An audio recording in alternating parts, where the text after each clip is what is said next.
My name is Rebecca Mitchell. I'm 28, a tech entrepreneur in Austin, Texas. 3 years ago, my parents walked out of my hospital room, told the doctors I wasn't their real daughter, and left me to die. A week later, they showed up to claim my grandmother's inheritance, thinking I was gone. But I survived, and I left them a letter that shattered their world. This isn't just my story, it's a reckoning. A tale of betrayal, survival, and rewriting what family means. If you've ever felt abandoned, like your worth was measured by someone else's lies, this is for you. I'm here to show you how I turned pain into power, how I faced those who discarded me and came out whole. Over the next hour, you'll hear how I uncovered secrets, confronted my parents' greed, and built a life stronger than their rejection. Have you ever had to fight for your place in a family that didn't see you? Or faced a betrayal that cut so deep it changed you? I want to hear your story. Drop it in the comments below. I read everyone. Hit that like button if this resonates, and subscribe to join me on this journey. Let's dive into a story of truth. Not revenge, but justice. Stick with me to see how one letter can rewrite an ending. This story unfolds in the heart of Austin, where I grew up in a Westlake ranch-style home, surrounded by oak trees and the hum of Texas summers. From the outside, we were the perfect family. Barbecues at Zilker Park, Christmas lights twinkling on our porch. But inside, I was always the outsider. My parents, Patricia and David, showered my sister Hannah with love, while I scrambled for scraps of their approval. At 12, I learned I was adopted, a truth they buried under gaslighting and cold smiles. That secret shaped me, drove me to build a tech company to prove I was enough. But when a drunk driver nearly killed me on Rainy Street, my parents didn't rush to my side. They saw a chance to erase me and seize my grandmother Evelyn's estate. Her bungalow by Lady Bird Lake held the key, a letter revealing my birth mother, Caroline, and the lie my parents lived. I fought back, not with anger but with truth. That truth became my weapon, my freedom. This story isn't just about their betrayal. It's about Austin's trails where I found clarity, the fireflies on Evelyn's porch where I found peace, and the chosen family who showed me what love really means. You'll see it all unfold. To make this story hit home, I'm speaking straight from the heart. No script, just raw truth. Film me at dusk on Evelyn's porch, the Texas twilight casting a soft glow. My voice needs to be steady but heavy, carrying the weight of betrayal yet hinting at hope. Use a blue Yeti mic for crystal clear audio. Every word matters. This isn't about theatrics. It's about connecting with folks in Texas and beyond who felt unseen. Keep the tone somber but not hopeless, like a late-night talk under the stars. Austin's my backdrop. Its soul grounds this story. Encourage viewers to share their own betrayals, building a community of healing. This is my truth, and it's theirs too. I grew up in a Westlake ranch-style home in Austin, Texas, where the oak trees stood tall and the summer air buzzed with cicadas. From the outside, we were the picture of a perfect Texas family. My parents, Patricia and David, hosted barbecues at Zilker Park, where neighbors laughed over brisket and Shiner beer. Christmas mornings glowed with twinkling lights, gifts piled high under a cedar tree. Family trips to San Antonio's Riverwalk filled photo albums with smiles.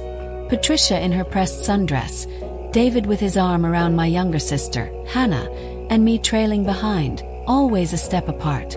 Those photos told a story of unity, of love. But photos can lie. They don't show the quiet moments when I felt like a guest in my own home. At 5 years old, I learned that truth the hard way. Hannah, wild and fearless, knocked over a crystal vase while chasing a butterfly through the living room. Shards scattered across the hardwood. I was already on my knees, picking up the pieces when Patricia rushed in. Her eyes narrowed. "Rebecca, why can't you be more careful?" she snapped, her voice sharp as the glass in my hands. I didn't hesitate. "I did it," I said, taking the blame without thinking. Hannah stood silent, her blonde curls bouncing as she ran off. Later, I overheard Patricia on the phone, her voice soft with pride. "Hannah's got spark, you know, so full of life. Rebecca's just dutiful." Dutiful. That word clung to me like damp Texas heat. It wasn't praise, it was a label, a way to dismiss me while lifting Hannah up. I was the good girl, the one who never caused trouble. But that never seemed to be enough. Our Westlake home, with its wide porch and manicured lawn, was a stage for appearances.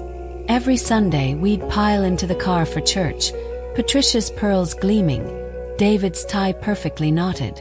Neighbors would nod approvingly, but they didn't see the distance in Patricia's smile when she looked at me, or the way David's eyes lingered on Hannah, his pride unspoken but clear. I learned early to keep the peace, to stay quiet, to fit into the frame of their perfect family. But even at 5 I felt it, a hollowness, like I was playing a role I didn't understand. Looking back, I see it now. Those moments were the first cracks in the facade, the first hints that I didn't belong the way Hannah did.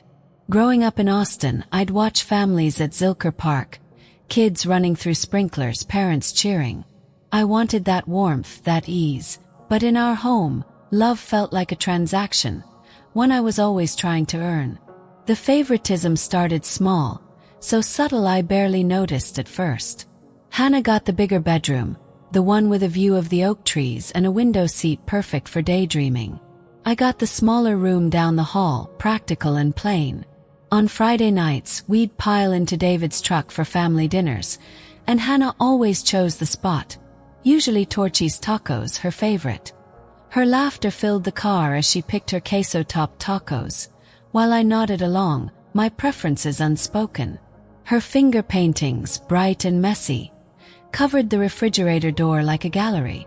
My sketches, careful, precise, were tucked into a drawer in the study. "Hannah needs encouragement," David explained when I asked why. His voice was calm, final, like it was just how things were. "You're naturally good at things, Rebecca." Naturally good. Another label that felt like a wall between us. When I brought home straight A's, Patricia would nod, say, "That's expected of you." But when Hannah scraped by with a B-, the house lit up. David took her for ice cream at Amy's. Patricia bragged to her book club. I was 9 when I asked why my report card didn't earn the same celebration. David sighed, adjusting his glasses. "Hannah's trying her best. You don't need the same push." Stung, but I swallowed it like I always did. 12, everything changed. I'd crept downstairs for a glass of water. The Westlake house quiet under a summer moon. Voices drifted from the kitchen. Patricia's sharp, David's low. "You favor Hannah because Rebecca's not yours," Patricia hissed, her words slicing through the dark. David's reply was colder. "She's not yours either, Patricia. We agreed to treat her the same when we took her." The glass slipped from my hand, shattering on the hardwood. The arguing stopped. I ran back to my room, heart pounding, pretending to sleep when Patricia checked on me. "Adopted." The word explained everything. My dark hair against their blonde, my green eyes against their blue. It explained why I felt like a puzzle piece forced into the wrong picture. But it also left me with questions they refused to answer. I'd bike along Lady Bird Lake, the Austin skyline glowing, wondering who my real parents were, why I was given up. The Texas sun burned overhead, but inside I felt cold, like I was carrying a secret too heavy for a kid to hold. The next morning I sat at the breakfast table, my hands trembling around a glass of orange juice. Patricia was pouring coffee, David reading the Austin American Statesman. The silence was suffocating. I took a breath, my voice small but steady. "I know I'm adopted. I heard you last night." David's newspaper didn't move. Patricia's coffee cup froze midair, her eyes narrowing. Then she smiled, a tight, cold smile that didn't reach her eyes.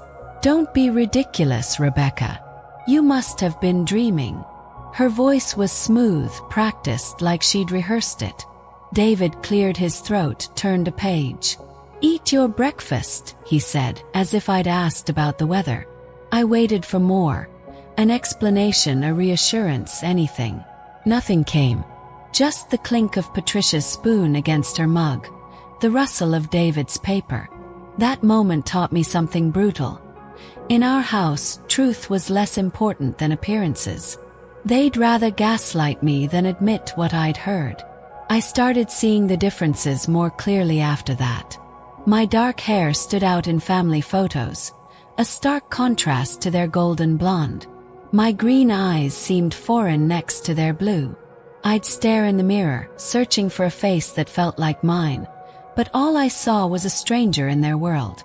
I'd wander South Congress, watching Austin families laugh over ice cream, their ease a painful reminder of what I lacked. Every perfect report card, every quiet compliance, was my attempt to belong. But no matter how hard I tried, I was never enough. Patricia's smiles were reserved for Hannah's tantrums, David's pride for her small victories. I was the dutiful one, the one who didn't need them, or so they thought. That lie they fed me, that I'd been dreaming, became the foundation of our family. It wasn't love that held us together. It was pretense. And in that Westlake kitchen, under the weight of their silence, I learned to carry the truth alone, a secret heavier than any child should bear. If love wasn't mine by birth, I'd earn it through perfection. That became my mantra after learning I was adopted, a truth my parents buried under lies. In our Westlake home, where Austin's oak trees cast long shadows, I threw myself into being the daughter they couldn't ignore. I studied late into the night, my desk lamp burning while the cicadas sang outside. I graduated top of my class from Westlake High, my name etched in gold at commencement ceremonies. That fall, I secured a full scholarship to UT Austin, diving into computer science with a hunger to prove my worth. By 22, I'd founded BridgeGap, a tech startup building AI to diagnose illnesses faster than any doctor could, saving lives in Austin's bustling hospitals. My achievements were undeniable. Valedictorian, entrepreneur, innovator, but they never bridged the gap to my parents' hearts. Patricia and David showed up to my UT Austin graduation, their smiles polished for the crowd. I stood in my burnt orange gown, diploma in hand, scanning their faces for pride. Patricia nodded, her lips tight. David clapped, but his eyes drifted to his phone. They posed for photos, their arms stiff around me, like I was a project they'd completed, not a daughter they cherished. They bragged to their Westlake neighbors about our Rebecca, but at home their praise was hollow, their attention fleeting. My grandmother, Evelyn, was different. Her bungalow near Lady Bird Lake was my sanctuary, its cedarwood scent and creaky floors a balm for my soul. We'd sit on her porch, sipping sweet tea, watching kayakers glide past. At 15, I asked about my birth mother after finding a faded photo in her attic. A young woman laughing at Austin city limits, her eyes like mine. Evelyn's face softened. "You have her eyes," she said, her voice thick. "She loved you but couldn't keep you. I'll tell you everything when you're older." I pressed, but she'd changed the subject, pointing to the fireflies dancing in her yard. Older never came. Evelyn's promises stretched. After high school, after college, after I settled into my career. Her hesitation hurt, but her love didn't. She saw me, not my grades or my startup's funding rounds, but me, the girl who felt like an outsider in her own family. I clung to her warmth, biking along Austin's trails to her home, the city's live music drifting in the air. I'd dream of a life where I belonged, where my parents' approval wasn't come with conditions. But in Texas, where family is everything, I was still chasing a love that felt like a distant star, beautiful, cold, and always just out of reach. 3 years ago, Thanksgiving dinner in our Westlake home cracked open the facade I'd built. The table groaned under turkey, pecan pie, and tension. Evelyn, frail but fierce, joined us, her eyes bright despite her age. I shared news of BridgeGap's latest milestone, a $50 million funding round to expand our AI diagnostics. Evelyn beamed, her voice cutting through the clatter of dishes. Rebecca, you're changing the world. Patricia's fork paused, her smile thin. You're always trying to prove yourself, she said, her words dripping with dismissal. I bit my tongue, my chest tightening. David sipped his wine, then spoke, his tone clinical. Most adopted kids do that. Overachieve to compensate. It's common psychology. The room stilled. For 15 years they'd gaslit me, denied my adoption, made me question their my own ears. Now, in front of the family, David tossed it out like a fact, casual and cruel. My voice shook. You've lied about it my whole life. Every time I asked, you made me feel crazy. Patricia waved a hand, her pearls glinting. We didn't need to dwell on it. We gave you everything. Private school, a big house, UT tuition, every chance to succeed. Most adopted kids would be grateful. Grateful. The word landed like a slap. Evelyn's hand slammed the table, her voice steel. That's enough, Patricia. Her eyes met mine, full of regret. I stood, my chair scraping the hardwood. You never wanted me, I said, my voice steady despite the tremor inside. You wanted the idea of me. A perfect daughter to parade at your country club. Someone to validate your parenting without ever needing your love. I walked out, the November air sharp against my skin. I drove through Austin streets, past Zilker Park's twinkling lights, the city alive with holiday cheer I couldn't feel. That night, I vowed to stop chasing their approval. I'd spent 25 years trying to earn a place in their family, but their love was conditional, measured out like rations. Patricia's dismissal, David's cold confirmation, they'd shown their truth. Evelyn's anger gave me strength, but it was the pain of their betrayal that hardened my resolve. I'd never sit at their table again, never play the dutiful daughter. Austin's skyline glowed in the distance, and I felt a shift. Not freedom yet, but the start of something new, a life where I'd define my worth, not them. I moved to a downtown Austin loft, its floor-to-ceiling windows framing the city's pulse. I changed my number, cutting Patricia and David out. My focus narrowed, bridge gap, my team, my mission to save lives through tech. Evelyn was my only tether to family. Our Sunday brunches at Kirby Lane Cafe, a ritual of pancakes and quiet understanding. I'd ask about my birth mother, hoping for answers. When you're settled, Evelyn would say, her eyes distant, stirring her coffee. Her delays frustrated me, but I trusted her love, even if her secrets stung. Meanwhile, my parents' indifference deepened. David's law firm represented my competitor in a patent dispute, a clear conflict of interest. When I confronted him, his voice was ice. Family's one thing, business is another. It was final proof. I wasn't family, just an obligation they'd discarded.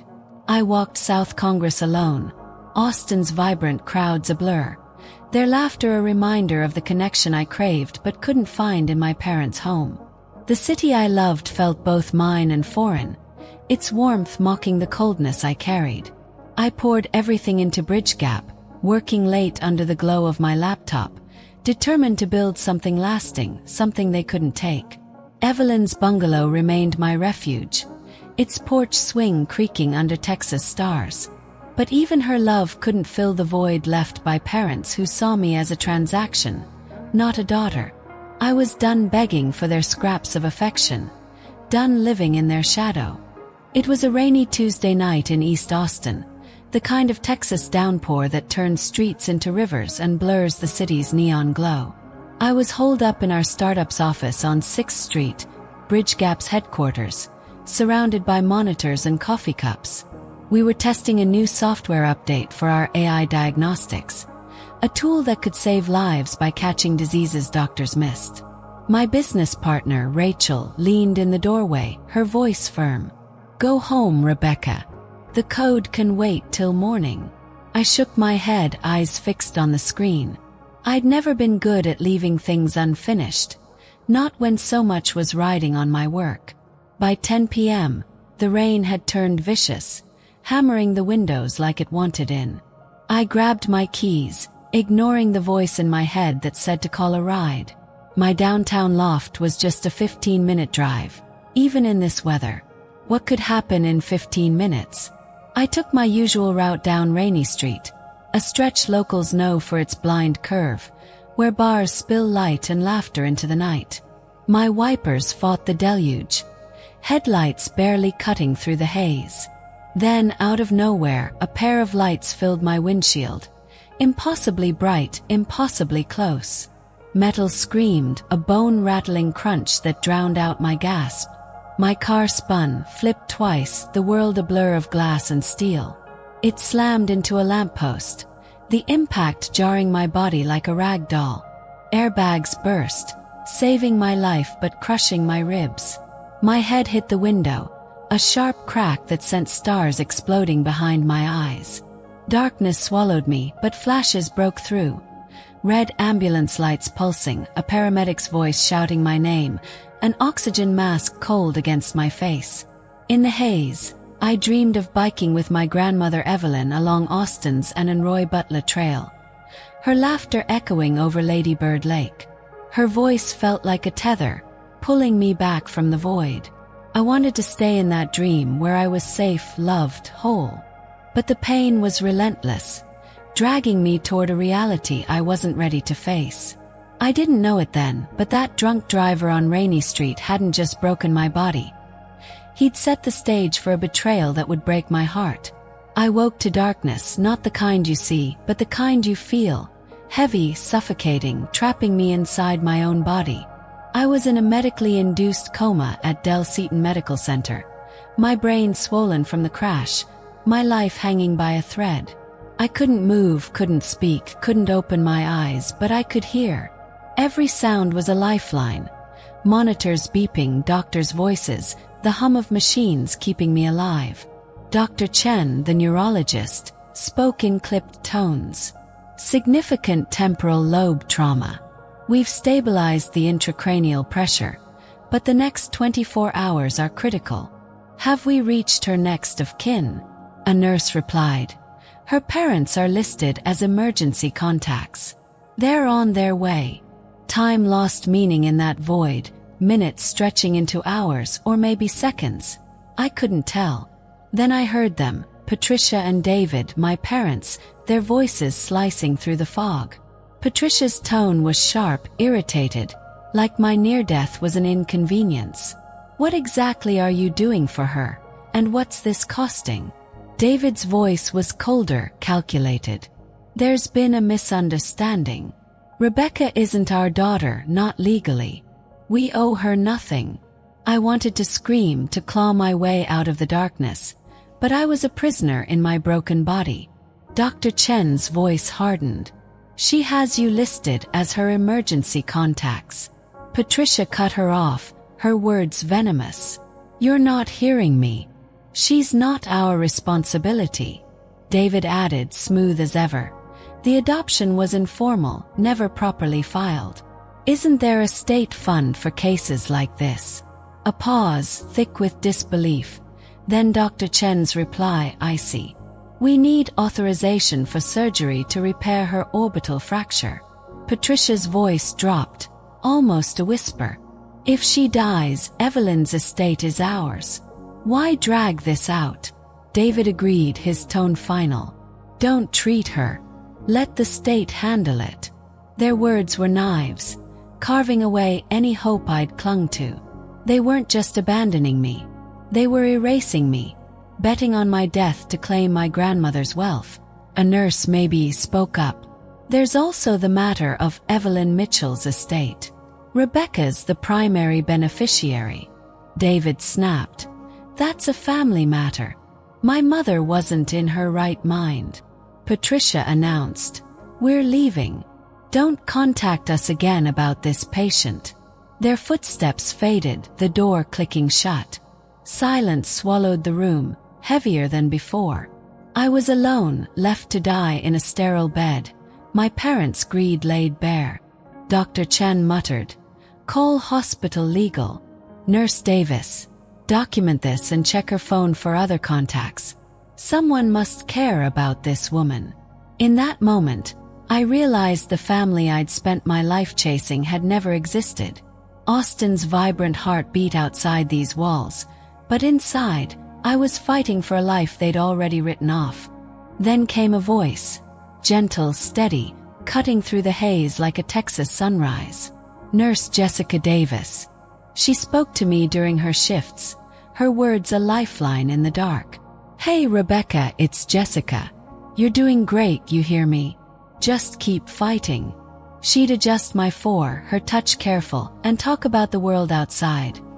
Austin's spring blooms, the crowds at South by Southwest, the weather turning warm. She played music from her phone, Taylor Swift's Evermore filling the sterile room with hope. "The research says coma patients can hear us," she told someone, maybe another nurse. "I'm not leaving her alone, not after what her parents did." Jessica became my anchor, her kindness a stark contrast to the betrayal I'd heard. She updated me on my condition: 3 broken ribs, a shattered collarbone, a traumatic brain injury. She explained the treatments, the surgery I'd need, her voice calm but fierce. "Your friend Rachel's here, Rebecca. She's a force. She authorized your surgery. Got her lawyer tearing into your parents." Through Jessica's one-sided conversations, I learned the truth. 3 days after the crash, my parents had filed to contest Evelyn's will, claiming I was incompetent due to my injuries.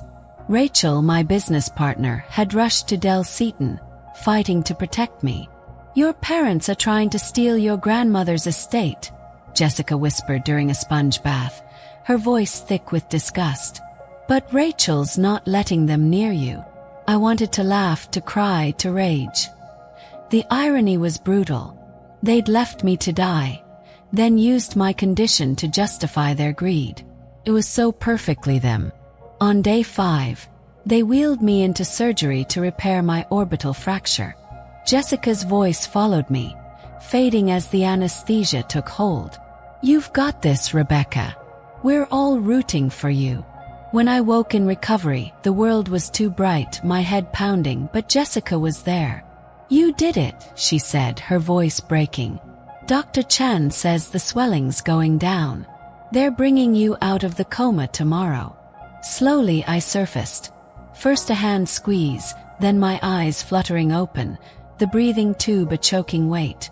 My first word, croaked through cracked lips, was "Austin." Jessica smiled, her eyes wet.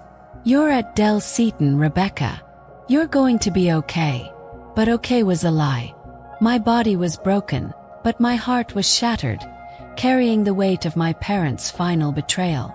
Waking up was like clawing my way out of a grave. Every breath burned, every movement sent pain ripping through my broken body. I was alive, but barely, lying in a sterile bed at Dell Seton Medical Center in Austin. My ribs ached, my collarbone throbbed, and my head pounded like a drum, the aftermath of a drunk driver's choice on Rainy Street. The breathing tube was gone, but my throat felt raw, my voice a stranger's rasp. I'd survived a coma, a surgery, and a betrayal that cut deeper than any wound. Rachel, my business partner, was there, her eyes red from sleepless nights. She filled in the gaps. 3 days after my crash, my parents, Patricia and David, had filed for conservatorship, claiming my injuries made me incompetent. They wanted control of my grandmother Evelyn's estate, the bungalow by Lady Bird Lake, the wealth they'd always coveted. They'd left me to die, then moved to erase me legally, as if I'd never existed. The audacity of it, the cold calculation, lit a fire in me. Anger, yes, but also clarity. I wasn't their daughter, not in any way that mattered. Rachel handed me a manila envelope from Thomas Wright, Evelyn's attorney. That night, alone with the hum of hospital machines, I opened it. Evelyn's letter was inside, her handwriting shaky but deliberate. She revealed the truth I'd waited 28 years for. My birth mother, Caroline, was her niece, a vibrant woman who died in a car accident when I was an infant. My adoption was legal, binding, documented in papers tucked into the envelope. Evelyn wrote, "You're my family in every way, Rebecca. I should have told you sooner, but I was afraid of losing you." My tears fell, smudging the ink. Caroline's life flashed in my mind. A young woman laughing at Austin city limits, her green eyes like mine, her spirit a part of me. I sat by Lady Bird Lake the next day, discharged but fragile, rereading the letter under the Texas sun. I forgave Evelyn, not for her silence but for her love, for choosing me when my parents wouldn't. The truth was a weight lifted but also a weapon. They thought they could bury me, but I was awake, armed with the truth, and ready to reclaim my life. Austin's skyline shimmered across the water, a city that held my past and my future. I wasn't done fighting, not for revenge but for justice, for the girl who'd spent a lifetime begging to belong. I didn't write the letter to hurt them. I wrote it to free myself. Back in Rachel's downtown Austin loft, I sat at her kitchen table, a notebook open, my hand trembling but steady. The words poured out, not in anger, but with a quiet resolve that felt like power. I addressed it to Patricia and David, detailing their decades of neglect, the subtle ways they'd favored Hannah, the lies they'd spun about my adoption. I wrote of their hospital betrayal, how they'd stood in my room at Dell Seton, refusing surgery, saying, "She's not our daughter legally. We owe her nothing." I described the security footage Rachel had secured, their voices captured, undeniable proof of their callousness. I laid out their attempt to steal Evelyn's estate, their conservatorship filing while I lay comatose, their greed exposed in court documents. But the letter wasn't just a reckoning, it was a release. I wrote, "I forgive you not because you deserve it but because I deserve peace. I'm whole without you. I always was." Every word felt like shedding a skin I'd outgrown, the dutiful daughter they'd shaped but never loved. I included copies of Evelyn's letter and Caroline's adoption papers, proof that I was a Mitchell, legally and by blood. Thomas, Evelyn's attorney, devised the plan, placed the letter in Evelyn's bungalow, where Patricia and David would go to claim heirlooms they thought were theirs. I hired a security company to change the locks and install cameras, every moment backed up to a cloud server. The trap was set not to destroy them, but to expose them, to themselves, to Hannah, to the world they'd built on lies. I imagined them walking through Evelyn's creaky floors, the stained glass casting colors on their faces, oblivious to the truth waiting. Austin's spring air drifted through Rachel's window, carrying the city's pulse. Live music, laughter, life. I sealed the letter, my heart steady. This wasn't about sinking to their level. It was about rising above it. I'd spent my life in their shadow, but now, in the heart of Texas, I was stepping into my own light, ready to face whatever came next. That Saturday, I sat in my new apartment, a modest place near South Congress, my laptop open to the security feed from Evelyn's bungalow. Patricia and David arrived, their SUV gleaming under Austin's oaks, Hannah trailing behind, her face uneasy. David cursed when his key didn't work, his voice sharp through the patio mic. "What the hell is this? Call a locksmith." Patricia's tone was smug. "She's probably dead by now. This is ours." The locksmith, prearranged, let them in, and I watched as they stepped into Evelyn's sanctuary, their greed laid bare. Patricia moved fast, her heels clicking. "Check the dining room, see if the silver's still here." David rifled through Evelyn's desk, muttering about property deeds. Hannah wandered, her hands brushing the walls, like she sensed the house's secrets. Then she found it. The letter, folded on the coffee table, my handwriting stark against the cream paper. She picked it up, her breath catching as she read. "Mom, Dad," she called, her voice trembling. "What is this?" She held up the letter, her eyes wide. Patricia snatched it, scanning the pages, her face paling. David grabbed it next, his jaw tight. "This is nonsense," he said, but his voice cracked. Hannah's phone buzzed. She'd opened the hospital footage I'd sent, their voices echoing. "She's not our daughter. We owe her nothing." Hannah's hand flew to her mouth. You left her to die, she whispered, stepping back. Patricia's composure shattered. She's exaggerating, Hannah. You don't understand. David tried to deflect, his lawyer's tone slipping. She's legally your half-sister, but she's not our responsibility. Hannah's voice rose, raw with pain. Half-sister. You adopted her. She's my sister, and you lied to us both. She stormed outside, pausing under the oak tree, her shoulders shaking as she sobbed. How could you? She shouted, the Texas sun casting her grief in harsh light. Patricia followed, pleading, but Hannah didn't turn back. David slumped into a chair, his face blank, as if the weight of their lies had finally crushed him. They whispered about damage control, about spinning the story to their Westlake friends, oblivious to the cameras capturing every word. I watched, my heart pounding, not with joy but with a quiet triumph. The truth wasn't just mine anymore. It was theirs to carry. Hannah's pain cut deep. She'd been complicit in their favoritism, but she hadn't known the full extent of their cruelty. I didn't want her broken, just awake. Patricia and David's world, built on appearances, was unraveling thread by thread. I closed the laptop, the hum of South Congress outside my window, a reminder of Austin's heartbeat. I wasn't seeking vengeance. I was reclaiming my story, my family, my truth, in a city that had always held space for rebirth. Recovery was a war I fought one excruciating step at a time. Every morning I woke in a haze of pain, my ribs screaming, my collarbone a dull throb, my head pounding from the brain injury that nearly killed me. Physical therapy at a small Austin clinic was brutal, a test of will I wasn't sure I'd pass. The first day, I couldn't lift my arm without tears. The therapist, a no-nonsense Texan named Clara, pushed me. You're tougher than this, Rebecca. Prove it. I did, driven by a fire I hadn't known I had.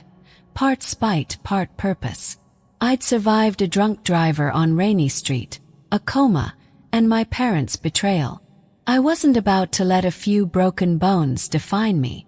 Within weeks, I traded my walker for a cane, each step a defiance of the odds. Clara shook her head, half laughing. You're a damn miracle. Dr. Ellis, my neurosurgeon at Dell Seton, agreed after 2 months.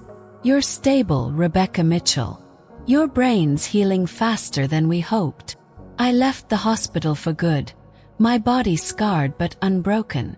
I moved into Evelyn's bungalow by Lady Bird Lake, now legally mine. Its cedarwood scent and stained glass windows felt like a home I'd never had, a place where I could finally be enough. The creaky porch swing became my sanctuary, where I'd sit at dusk, Austin's skyline glowing across the water, fireflies dancing under Texas stars. But healing wasn't the physical end there. My heart carried wounds deeper than my body. Patricia and David's hospital abandonment, their cold claim that I wasn't their daughter, their greed for Evelyn's estate. Then came Hannah Carter, my sister, texting me 3 months after the letter. We need to talk, she wrote. I hesitated, my fingers hovering over the phone. She'd been their golden child, complicit in their favoritism, but she'd also been lied to. We met at a South Austin cafe, its jukebox humming Willie Nelson's Blue Eyes crying in the rain. Hannah sat across from me, her blonde hair pulled back, her eyes red. I didn't know they left you in that hospital, she said, her voice breaking. I'm sorry, Rebecca. For everything. I studied her, the sister I'd envied, the one who'd gotten their love so freely. It wasn't just the hospital, Hannah, I said, my voice steady but heavy. It was 28 years of them choosing you, of me never being enough. She nodded, tears falling. I see it now. I want to try to be sisters if you'll let me. I didn't trust her fully, not yet, but I saw her pain, her willingness to face the truth. Small steps, I said. She smiled, faint but real. As I walked back to the bungalow, Austin's spring air warm against my skin, I felt a shift. Not forgiveness, not yet, but a door cracking open. I'd spent my life fighting to belong, But now, in this city I loved, I was building something new, piece by painful piece, stronger than the family that had discarded me. Patricia and David didn't stop. Even after the letter, after Hannah's confrontation under that oak tree, they doubled down, their greed a poison they couldn't quit. They sued for conservatorship, claiming Evelyn had coerced my adoption, that I was unfit to inherit due to my injuries. It was laughable, their desperation laid bare, but it still hurt, a final attempt to erase me. Thomas Wright, Evelyn's attorney, was ready. In an Austin courtroom, he presented the hospital footage, Patricia's voice chilling. "She's not our daughter. We owe her nothing." The judge's face hardened as she watched, her gavel a quiet promise of justice. Thomas laid out Evelyn's letter, Caroline's adoption papers, my medical records showing my recovery. The conservatorship was denied, the bungalow and estate confirmed as mine. But they kept pushing, filing a new suit for emotional distress, claiming my letter had harmed their reputation. I almost laughed when Thomas told me. Their lies, their abandonment, had crumbled their world, and they blamed me? The judge dismissed it in minutes. "Truth isn't harmful speech," she said, her Texas drawl firm. Their Westlake elite circle, UT donors, country club friends, turned on them. Whispers followed them at charity galas. Their names dropped from guest lists. They'd built their lives on appearances, and now those appearances were ash. They fled to Florida, their SUV packed, no goodbye, no apology. I heard from a mutual friend they'd bought a condo in Naples, starting over where no one knew their shame. I felt no joy in their downfall, only a quiet relief. The truth had won, not through vengeance, but through exposure. Austin's legal system, slow but sure, had upheld what was right. I walked South Congress that evening, the city's neon signs buzzing, its crowds alive with music and laughter. For the first time I felt free, not because they were gone but because I no longer needed their approval. The Texas sky stretched wide above, stars piercing the dusk, and I knew I'd outlasted their lies, building a life they couldn't touch. Hannah moved into the bungalow's east wing, a cautious step toward rebuilding what we'd never had. We started small, late nights with Shiner beer, laughing at bad reality TV. Her teasing me about my obsession with Austin's breakfast tacos. One evening, she found a letter from Caroline in Evelyn's study, tucked in an old journal. "Rebecca," she called, her voice soft. I joined her, the cedarwood scent wrapping around us. The letter was short, written when Caroline was pregnant, full of love for the child she'd never raise. "She was our family too," Hannah said, tears falling. We sat on the floor, reading it again, the past knitting us together. I threw a dinner party that spring, the bungalow's dining room glowing with candles. Rachel was there, her laughter loud over brisket. Her boyfriend, a quiet coder, matched her energy. Jessica Davis, the nurse who'd saved my soul in that hospital, came with her wife, their hands entwined. Thomas brought his dry humor, toasting with sweet tea. Hannah invited a neurosurgeon friend, his kind eyes lingering on me, a spark I wasn't ready to name. We ate Texas barbecue, the table piled with ribs and coleslaw, Shiner bottles clinking.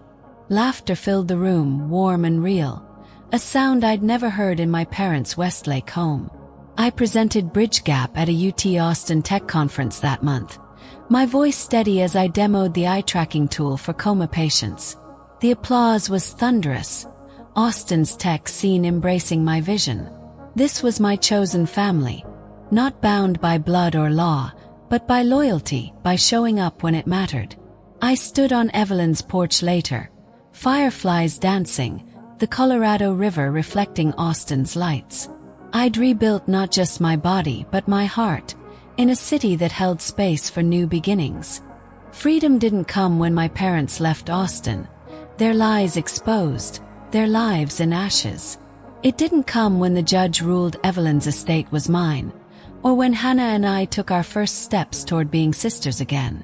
Freedom came when I stopped needing their approval, when I realized I was whole without their love. For 28 years, I'd chased a family that never saw me. Patricia and David, who built a Westlake facade of perfection, who left me to die in a Dell Seton hospital bed, who thought a conservatorship could erase my existence. Their betrayal was a wound, deep and raw, but it didn't define me. It defined me. I rebuilt my life not to spite them, but to honor the girl who'd fought to survive.